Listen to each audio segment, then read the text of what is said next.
क्या देखते हैं जैन जी अब किधर जाएगा? जैन जी एक्चुअल में एक ऊर्जा का स्रोत है, शक्ति का साधन है, उसके पास ज्ञान है, उसके पास तकनीकी है और उसके पास अपने संसाधन हैं, उनके मित्र मंडली है, ये संगठित होते हैं, अपने विचारों से लोगों को अवगत कराते हैं और वर्तमान जो पीढ़ी है, बड़े बुजुर्ग हैं, उनसे संवाद की स्थिति नहीं रखते।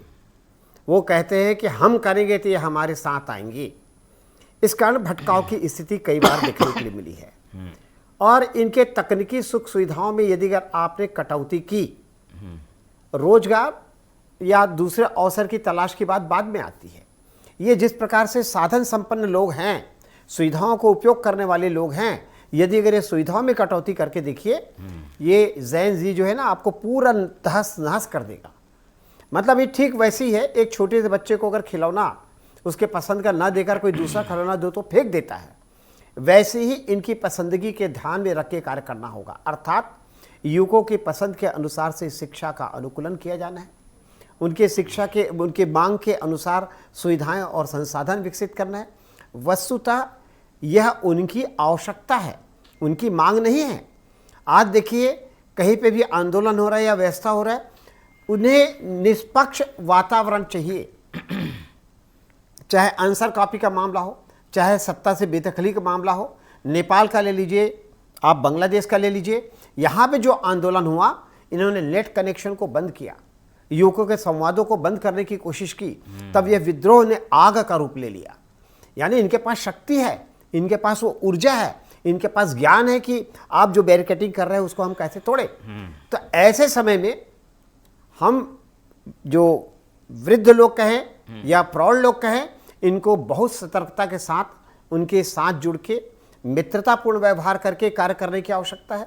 अगर हम इन कार्यक्रमों को उनके अनुरूप नहीं बना पाते हैं तो हम उनके अनुरूप ढलें, उनके विचारों को हम संतुष्ट करें, क्योंकि इनके पास अपनी संस्कृति है।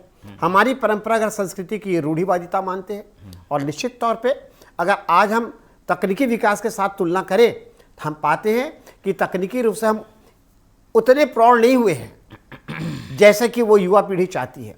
उनको रोज दिन नए नए अनुसंधान, नए आविष्कार, इन चीज़ों की चिंता और उससे जुड़ के समर्पित होकर कार्य करते हैं। अगर आप इसमें व्यवधान डालेंगे तो निश्चित तौर पे विद्रोह होगा।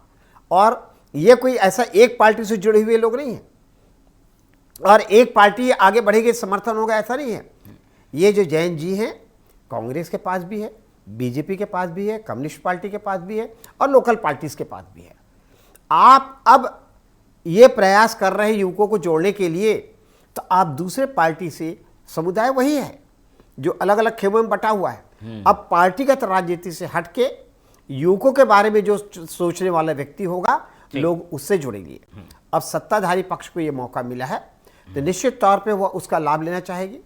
और यह चीज भारतीय संस्कृति में स्पष्ट हो गया है, विद्रोह करने वाले, बलगराने वाले अब राजनीति में नहीं टिकेंगे, झूठे प्रलोभन देने वाले नहीं टिकेंगे। अब ये जो अवसर जो युवा वर्ग आ रहे हैं सामने, इनको धरातल में चीज मिलेगी तभी ये उनके साथ रहेंगे, अन्यथा इसका विरोध कर देंगे। इस कारण व्यवस्थागत रूप से, और दूसरी चीज, आज सिर्फ राजनीतिज्ञों के लिए चुनौती नहीं है, ये अधिकारियों के लिए भी एक चुनौती है। यदि अगर आपने ज्यादा भ्रष्टाचार का बुगुल फूका, ज्यादा नियम और सिद्धांत दिखाया, ज्यादा इनके बातें की, तो ये इसका विरोध भी करेंगे। अब देखिए कि जो है इनका प्रदर्शन सिर्फ नेताओं के विरुद्ध या व्यवस्था के विरुद्ध नहीं होता, अधिकारियों के विरुद्ध भी ये जाते हैं।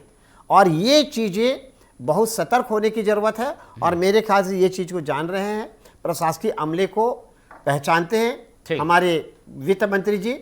इसका उनको इनका इस्तेमाल तो नहीं कर दे रहा, टूल्स तो नहीं बन जा रहे हैं कहीं, क्योंकि हम स्कूलों में देख रहे हैं बच्चा उतना जागरूक अपनी समस्या को लेकर नहीं होता, लेकिन पीछे से 5-7 बड़े लोग चले गए, चलिए आंदोलन करिए, धरने में बैठ जाइए, ऐसे लोग भी सक्रिय हो गए हैं आजकल। देखिए अवसरवादिता पे मुंडी उठाने वाले बहुत से लोग हैं।